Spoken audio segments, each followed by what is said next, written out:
Olá, povo de Deus, aqui quem vos fala, presbítero Geilson França, e nós estamos aqui prontos para mais um vídeo de Escola Bíblica. Espero que você esteja conosco até o final desse vídeo e tenho certeza que esse vídeo vai abençoar a sua vida, seja você aluno, seja você professor. Então, fica conosco.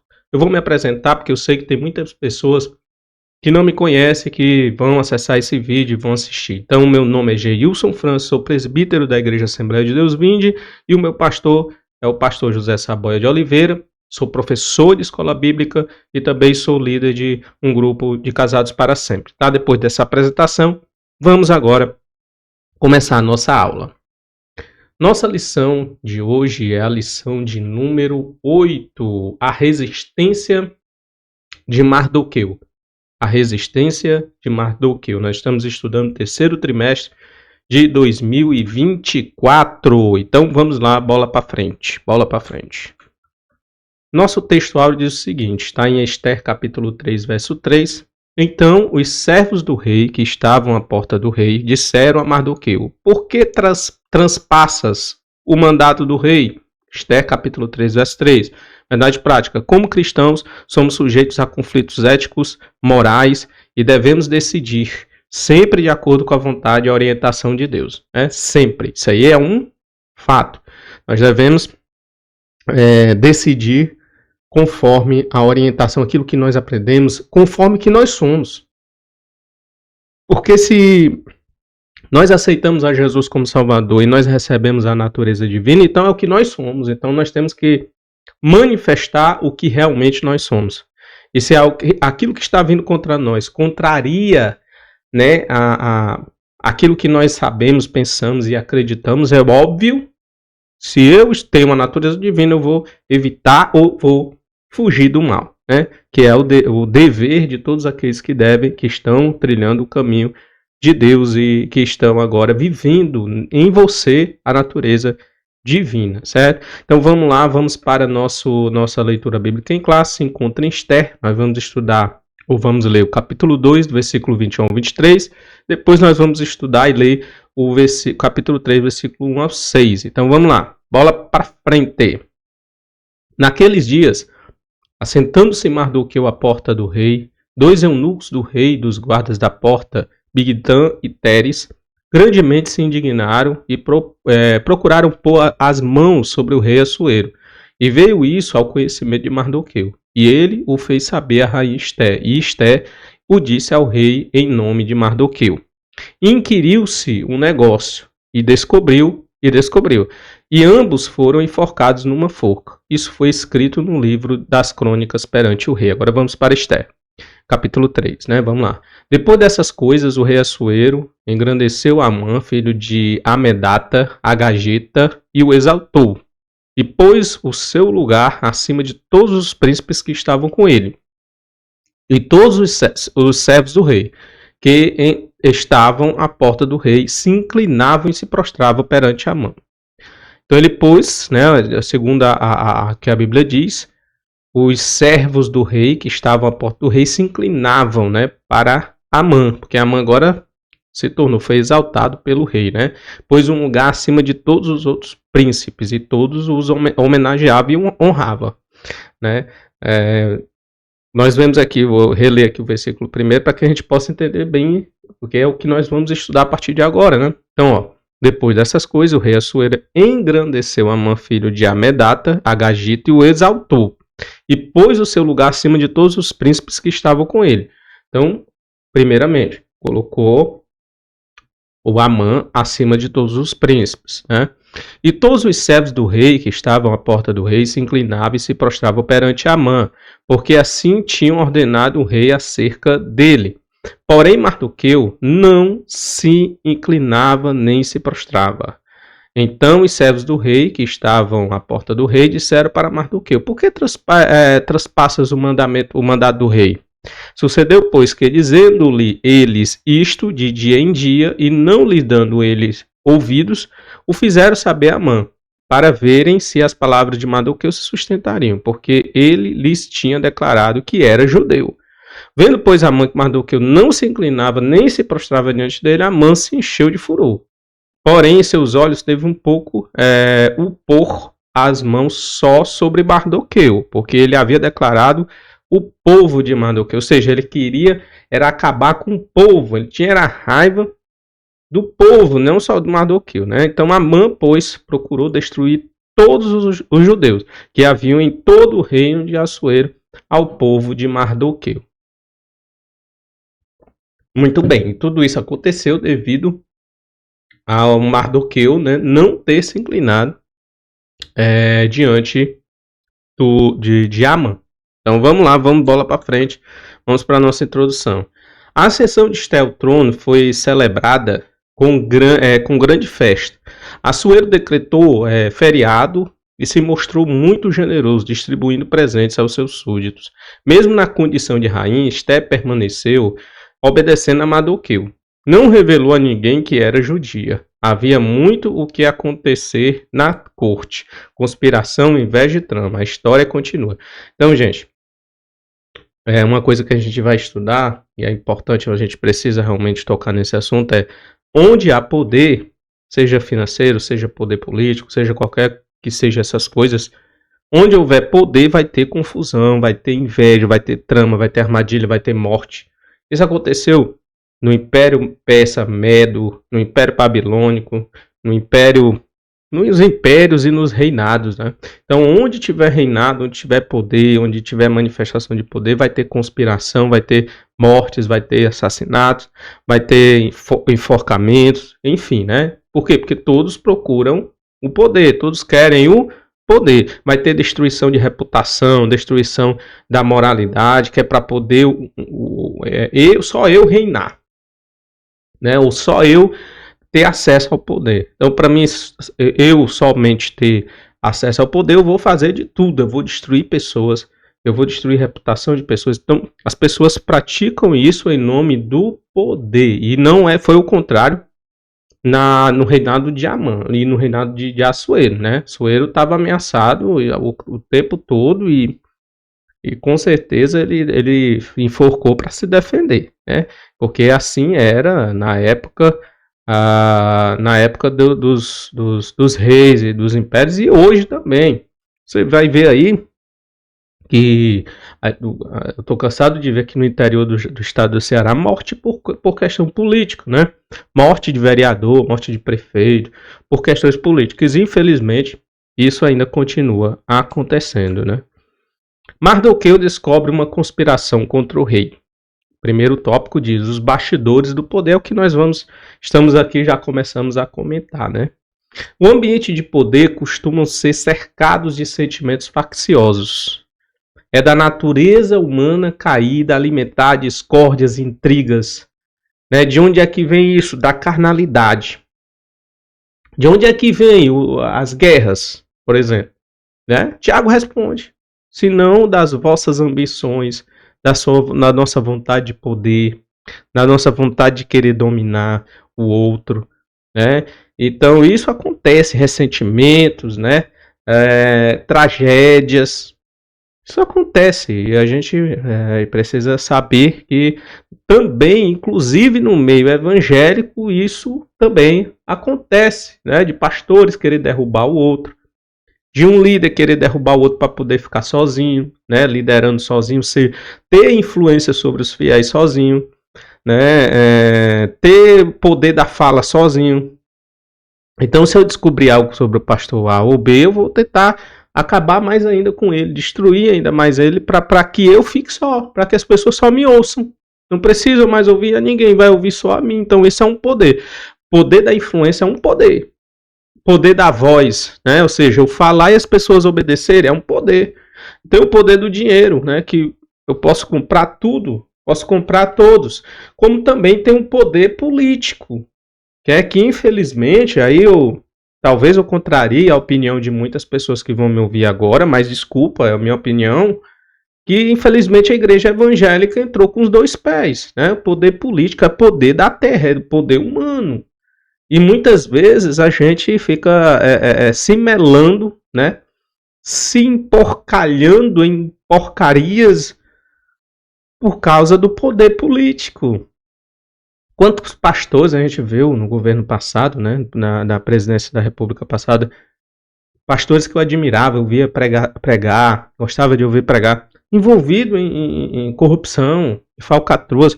Então, gente, o poder, ele destrói. Quando a gente busca o poder político para tentar resolver um problema espiritual, que é o que eu vejo que está acontecendo, quando eu procuro o poder político para resolver um problema espiritual, não vai dar certo. Não é por aí. Poder espiritual, problema espiritual do povo, eu resolvo pregando o evangelho, fazendo a obra do Senhor, né? A Bíblia ela é clara em dizer, não é por força nem por violência, e não é contra carne e sangue que estamos lutando, mas contra as hostes malignas espirituais da maldade. Mas aí a igreja não, vamos para o poder político, porque lá a gente vai poder conseguir dominar tudo, a gente vai poder conseguir influenciar e mudar o povo. Não vai mudar ninguém, não vai mudar o Brasil se você assumir o poder político, não muda. Que muda as pessoas é o poder do Espírito Santo. A gente esqueceu isso, estamos correndo atrás do poder político, né? Infelizmente, e isso acontecia, bastidores do poder, acontecia também no governo e nos governos antigos, e acontece também no governo hoje, acontece também no meio da igreja.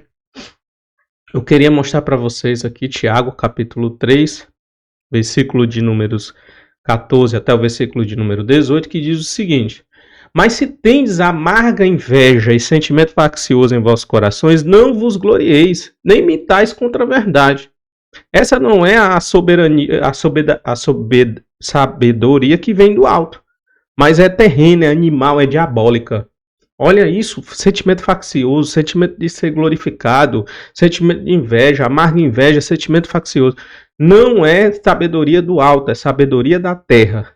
É da terra, é animal. Animal, carnal, faz parte da nossa animalidade, né? Diabólica. Então, nesse sentido, diabólica. Porque onde há inveja e espírito faccioso, aí há perturbação e toda obra perversa.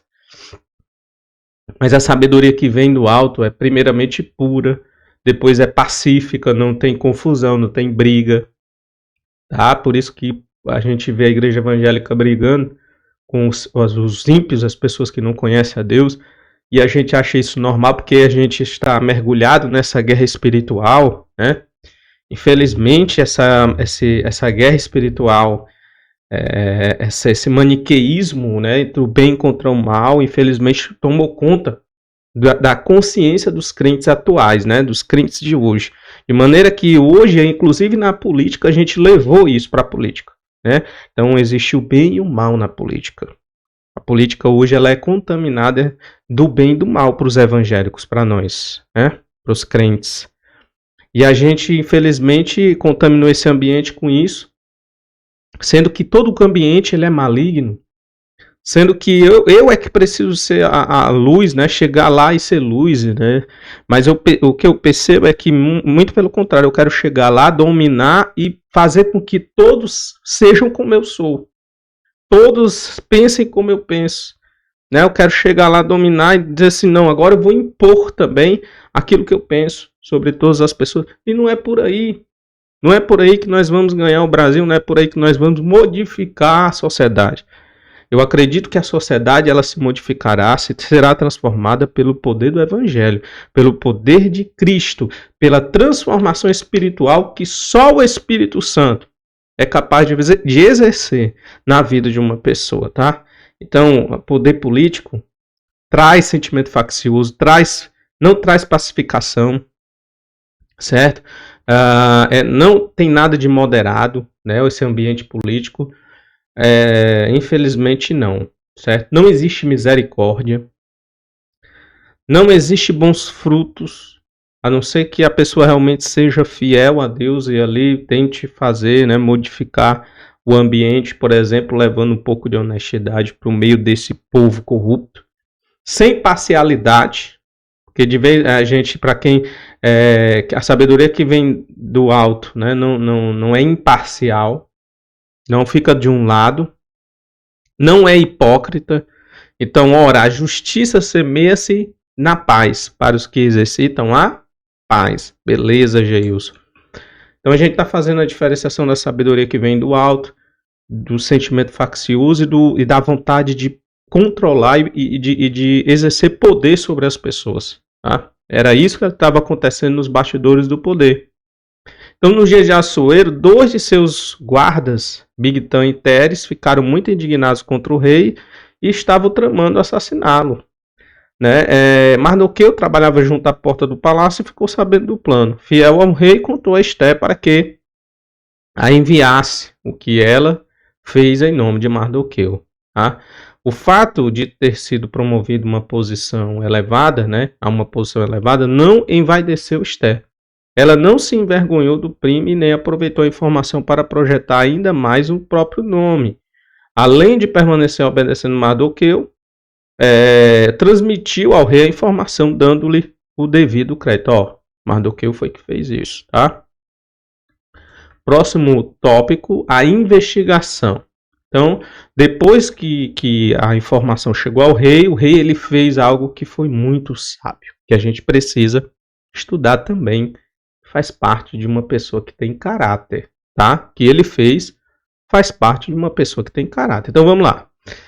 A atitude de Esté se revelou não apenas eticamente correta, mas também revestida de prudência. Embora possivelmente ela não imaginasse, houve uma investigação prévia para apurar a informação, descobrindo que de fato havia um plano homicida em andamento. Bigtan e Teres foram enforcados. Mardoqueu certamente buscou certificar-se da conversa que ouviu antes de transmiti-la a Esté. Isso a gente não pode afirmar com toda certeza, mas pela prudência, provavelmente, né, prudência de Mardoqueu, ele deve ter feito a sua própria investigação, né, para poder transmitir a sua informação. É uma questão de justiça. Então, nesse ponto, Assuero agiu como um líder sensato e não exerceu o poder de forma precipitada. Mesmo sendo confiáveis as fontes, como no caso de Mardoqueu e Esté, é conveniente que se busque comprovar toda acusação para não cometer injustiça. Agir com base apenas no ouvir dizer estimula fofocas e torna o líder suscetível a manipulações. Que Deus guarde o nosso coração de toda a inimizade e porfia. A vingança não nos pertence. Como filhos de Deus devemos perdoar e buscar a paz. Oh, que coisa maravilhosa, né? Que comportamentos maravilhosos esses, né? Que o cristão ele precisa ter. Precisa buscar a paz e perdoar. Não transformar os outros em inimigos. Não transformar os outros em inimigos. É mais buscar a paz e perdoar, né? Essa é uma característica importante de todos os cristãos. Então, gente, ele não cometeu injustiça. Eu lembrei-me de Jesus Cristo quando ele disse: não julgueis para que vocês não sejam julgados, porque na medida em que vocês julgarem, vocês também serão julgados, né? Jesus estava falando o quê? De julgamentos precipitados. Jesus, olha, antes de você tirar a trave do olho do seu irmão, tire o cisco, melhor dizendo, tirar o cisco do olho do seu irmão, tire a trave que está no seu olho. É isso. É você buscar todas as informações possíveis para você ver se você vai agir ou não precipitadamente e de maneira injusta. Foi o que o rei fez. E é o que muitas pessoas, não vou dizer menos, mas vou dizer que muitas pessoas fazem. É ouvir, a primeira informação que ouve, sai divulgando, falando, suscitando fofoca, estimulando a fofoca, estimulando o sentimento faccioso no meio da igreja, né? Infelizmente. E não vão atrás da informação correta. Por quê? Porque existe uma trave no meu olho.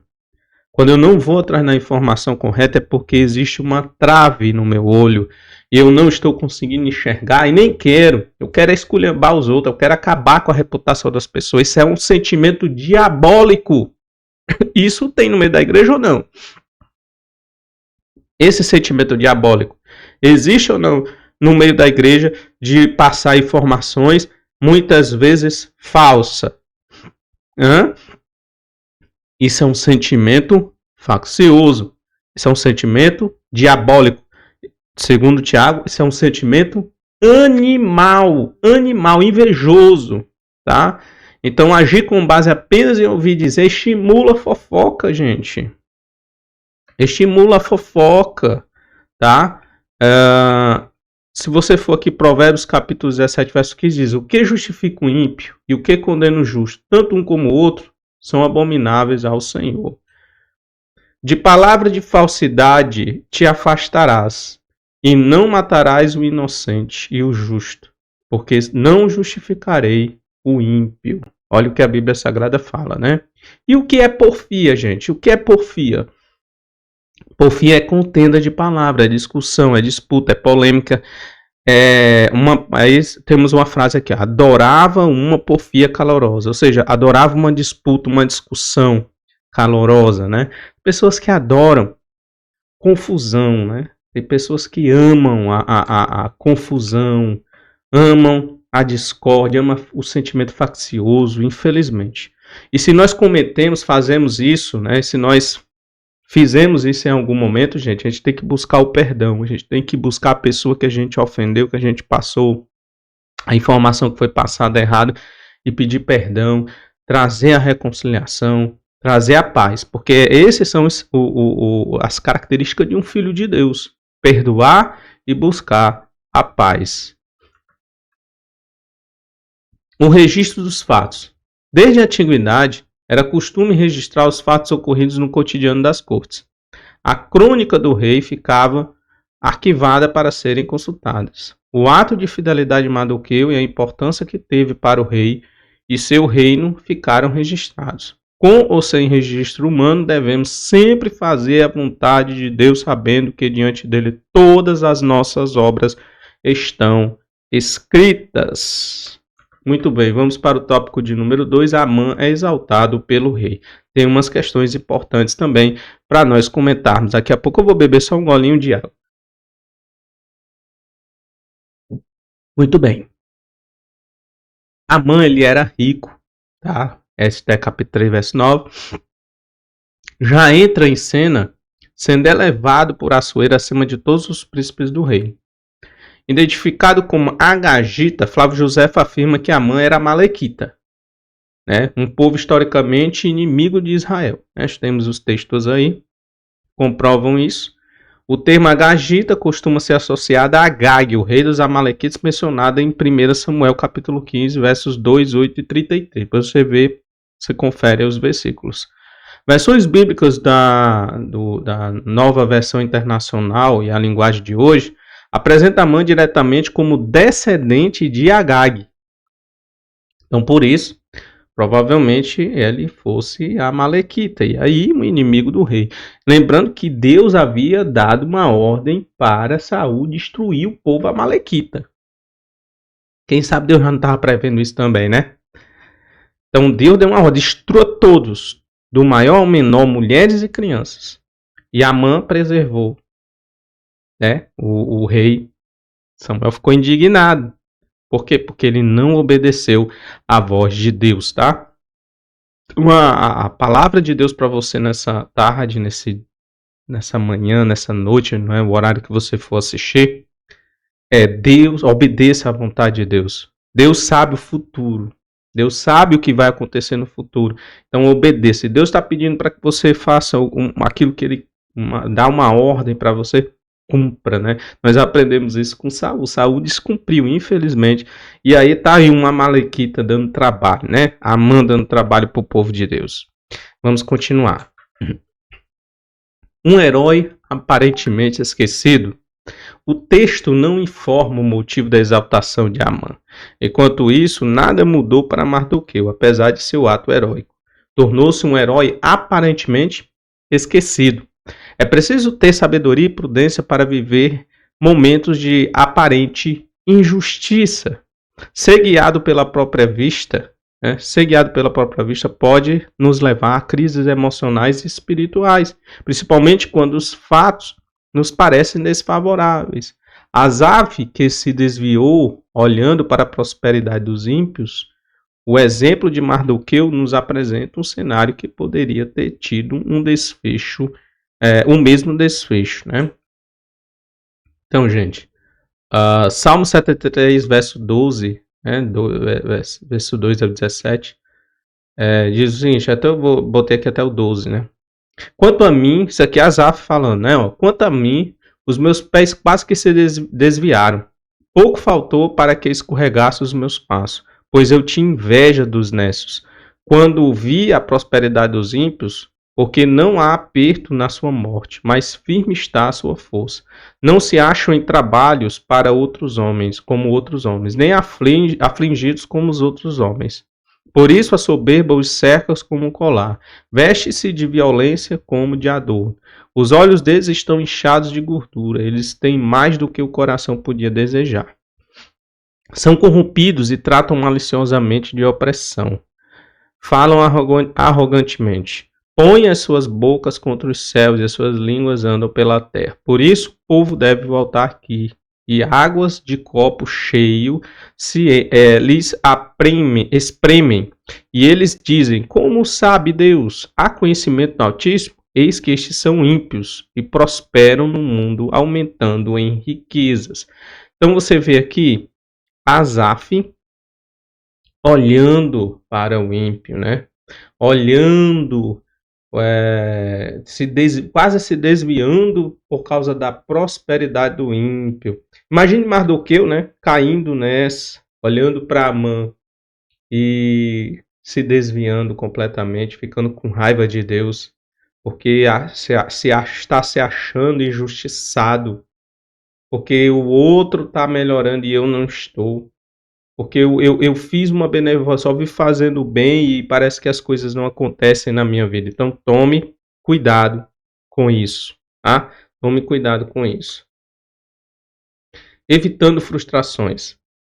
Quando nutrimos altas expectativas, nos tornamos sujeitos a muitas frustrações. Mardoqueu era servo do rei, mas não tinha acesso direto ao palácio. Para alertar Assuero da conspiração, precisou de que Esté levasse a informação. Mardoqueu não pertencia ao primeiro escalão real e permaneceu exercendo a mesma função de antes, não se abalando emocionalmente. A Bíblia nos ensina a nos contentar com o que temos e não viver ambicionando coisas altas. Considerar merecer mais do que tem gera constante satisfação, não contribui em nada para o nosso progresso. Gente, vamos falar sobre isso, tá? Não devemos nos contentar com o que temos. Hebreus 13, 5 diz assim: conservem-se livres do amor ao dinheiro e contentem-se com o que vocês têm, porque Deus mesmo disse: nunca o deixarei e nunca abandonarei. Nós temos Romanos capítulo 12, verso 16, também diz o seguinte: sede unânimes entre vós, não ambicioneis coisas altas, mas acomodais as humildes, não sejais sábios em vossos próprios olhos. Aí faço uma pergunta para vocês, tá? É bom a gente fazer essa meditação aqui. Não devemos nos esforçar para melhorar a nossa condição financeira ou almejar cargos melhores do que ocupamos? Pergunta que eu faço para você. Não devemos nos esforçar para melhorar a condição financeira? É isso que a Bíblia está querendo ensinar? Não ambicioneis coisas altas, acomodais as humildes, não sejais sábios aos vossos próprios olhos. Mas se você, gente, olhar para a história do cristianismo, você vai ver, por exemplo, eu gostaria aqui de puxar aqui o pensamento marxista, né, da questão da religião, principalmente a religião cristã, né, era a religião dominante também na época de Marx. Então ele considerou a religião o quê? O ópio do povo. Você já raciocinou, já pensou e meditou a respeito disso? Por que Marx considerava a religião o ópio do povo? Para você chegar a uma resposta, né, concreta e bem, para mim, uma resposta correta, você precisa entender o que é que Marx pretendia quando ele escreveu sobre a economia. E ele também escreveu sobre a revolução do proletariado, que iria dominar. Só que esse domínio que o proletariado, os trabalhadores, iria exercer sobre os donos dos meios de produção, Marx ele disse que não dava para ser de forma pacífica, tinha que haver guerra, tinha que pegar em armas, tinha que ir para a guerra mesmo e tomar à força os meios de produção, porque não tinha outra forma para Marx, não existia outra forma para poder tomar os meios de produção e fazer com que o proletariado viesse exercer o controle. Então, quando ele olhava para os cristãos, olhava para a religião, ele via a religião deixando este homem mais dócil. Né? O cristianismo deixava um homem sem ambições. Ele não ambicionava o poder. Então, o cristianismo, historicamente, fazia com que as pessoas não ambicionassem o poder. Você sabia disso? Você sabia disso? Que essa questão de você ambicionar, de querer mais, de você buscar, isso é próprio do nosso capitalismo? De você querer avançar, de você querer ter um cargo melhor, de você se esforçar para ter uma condição financeira melhor, e você ambicionar. Você sabe que isso faz parte do nosso capitalismo e da nossa sociedade? E que o cristianismo, historicamente falando, não tinha essa pretensão, pelo menos os cristãos discípulos antigos, eles não tinham essa pretensão de crescimento, de melhorar, de buscar algo melhor para a vida, né? Então se conformavam. É o que a palavra de Deus está falando. Devemos contentar o que temos. Se contentavam. Por quê? Porque, historicamente, os cristãos eles sempre esperavam, tiveram a expectativa no céu. Historicamente, os cristãos sempre desejaram a pátria. Que o apóstolo Paulo diz, a nossa pátria está no céu, não está aqui.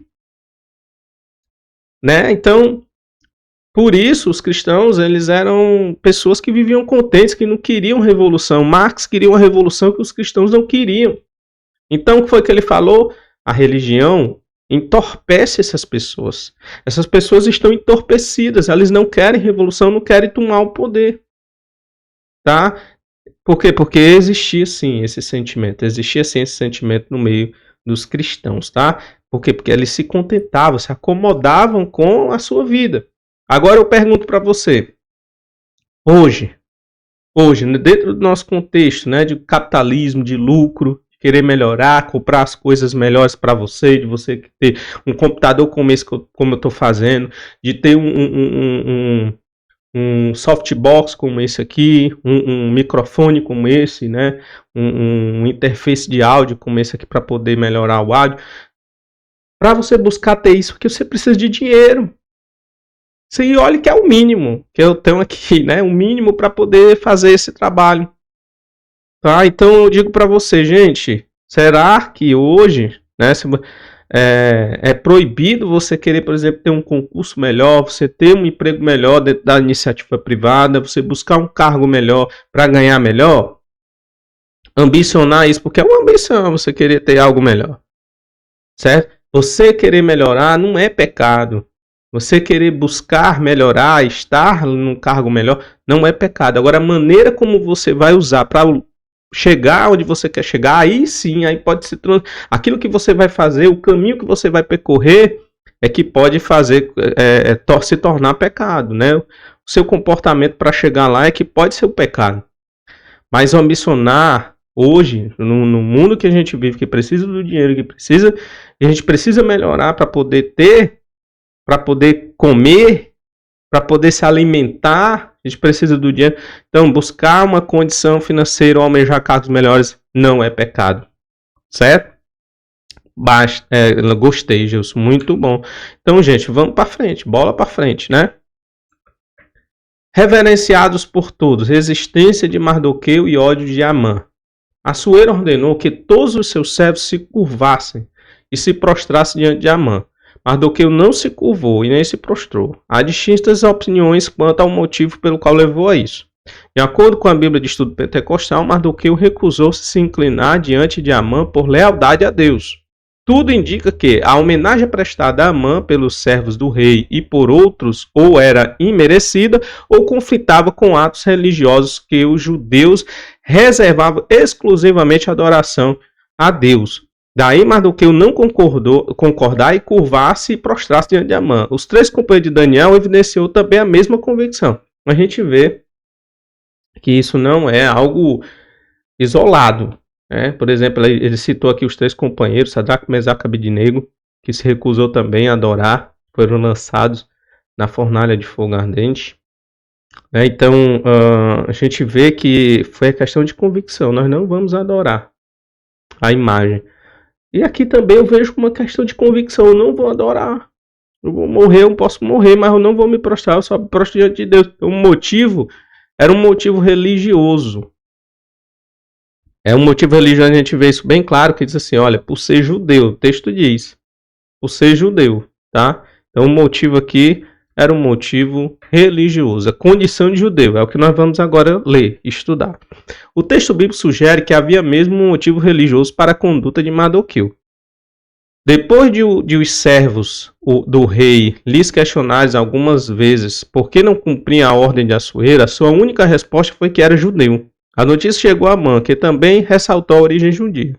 O Agagita encheu-se de furor, não apenas contra Mardoqueu, seu ódio foi extensivo a todos os judeus. Ele queria matar, acabar com os judeus, os quais planejou destruir por completo. Amã não seria o único a almejar o extermínio de todos os judeus. Não eram únicos, né? Mas não era só Amã, existia muita gente ali que estava tentando destruir todo o povo de Deus, né? Inimizades intergeracionais. Além de se sentir ferida em seu orgulho, é possível que Amã estivesse agindo movido por uma inimizade intergeracional. Flávio José diz isso, o que confirmaria sua descendência de Agag. O rei Amalequita, eu estava pensando nisso, por isso que eu disse, né? Saúl desobedeceu, tá aí, ó. Né? O que confirmaria sua descendência de Agag? O rei Amalequita, morto por Samuel, né? 1 Samuel capítulo 15, verso 32 e 33. A Bíblia relata alguns episódios de vingança entre famílias, como no caso do filho de Jacó, que mataram os siquemitas por causa do traje feito de Diná, filha de Leia. Além da Bíblia, a história secular, ela apresenta inúmeros exemplos desses conflitos alimentados e repetidos ao longo de muitas gerações. Não muito longe de nós, em solo brasileiro, são conhecidas histórias de perpetuação de violência por disputas econômicas, geralmente por terra ou ofensas morais. Que Deus guarde o nosso coração de toda inimizade e porfia. A vingança não nos pertence. Como filhos de Deus, devemos perdoar e buscar paz mais uma vez. Como filhos de Deus, devemos perdoar e buscar a paz. Essa questão de conflito geracional eu acho interessante, porque até pouco tempo atrás, aqui no interior do Ceará, famílias se matavam. Famílias se acabavam, né? Acabavam uma com a outra. Né? Então isso existe até um pouco tempo, e quem sabe não existe hoje também, né? Brigas familiares e de descendências, tá? Então, para a gente concluir, uma das aplicações práticas da inteligência espiritual é não nos deixar iludir com a natureza humana. Embora não devamos viver desconfiando de tudo e de todos, também não podemos deixar de ser prudentes e ignorar a malignidade do coração humano. O maligno pode suscitar ódio contra nós e onde menos esperamos. Mardoqueu experimentou isso. Precisamos estar atentos e revestidos de toda a armadura de Deus para que possamos resistir e vencer o mal. Nossa luta não é contra carne e sangue, é tudo que eu falei aqui, gente. A nossa luta não é contra carne nem sangue. A nossa luta é contra as hostes malignas, as hostes espirituais da maldade. Então nossa luta é espiritual e nossas armas são espirituais. Nós não podemos tomar as armas carnais desse mundo para enfrentar algo espiritual. Se a gente quer realmente dominar o Brasil, se a gente quer realmente dominar, vou falar dominar, mas conquistar o Brasil para Jesus, precisamos pregar o Evangelho, orar e usar as armas espirituais para que nós possamos ver a mão de Deus estendida sobre o Brasil, tá? Que Deus abençoe sua família, que Deus abençoe sua casa e até o próximo vídeo, se Deus quiser.